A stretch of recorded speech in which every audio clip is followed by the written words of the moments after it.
Haydi söyle, onu nasıl sevdiğimi. Haydi söyle, rüyalarda gördüğümü. Haydi söyle, uykusuz gecelerimi. Haydi söyle, haydi söyle, onu nasıl sevdiğimi. Haydi söyle, rüyalarda gördüğümü. Haydi söyle, uykusuz gecelerimi. Haydi söyle. Çekerim dünyanın əzabı, məhz nə qədər var ürəyimdə miskin. Yenidən olsun kədərə, nifrətə son, yaraları sarayaram pis gün geridə. Ədalət qoy dönsün geriyə, əlini uzat kimsəsiz əlimə. Sevgilim, sənsiz yaşamak haramdır, yenə də haramdır mənə.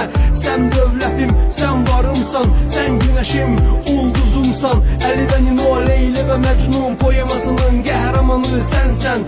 Tələb elə məndən sevgimi istə, qəlbimi istə, canımı istə. Sevgindən olmuşam xəstə. Haydi söyle, onu nasıl sevdiğimi. Haydi söyle, rüyalarda gördüğümü. Haydi söyle, uykusuz gecelerimi. Haydi söyle, haydi söyle, onu nasıl sevdiğimi. Haydi söyle, rüyalarda gördüğümü. Haydi söyle, uykusuz gecelerimi. Haydi söyle.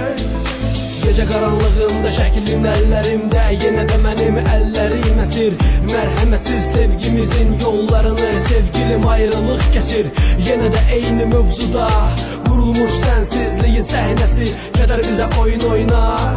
Boğulur eşkimin səsi, çarəsiz güneşlə birgə doğdu sevgimiz. Ondan öncə söndü, tez göründü şər güvələri bizim həyatımıza hər zaman döyündü.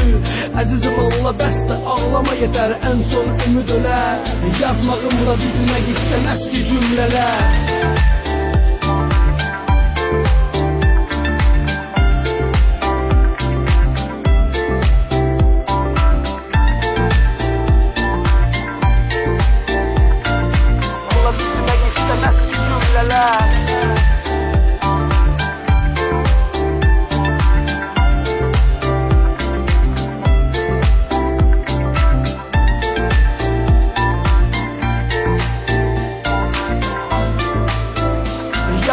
Yazmağım məski cümlələr. Haydi söyle, onu nasıl sevdiğimi.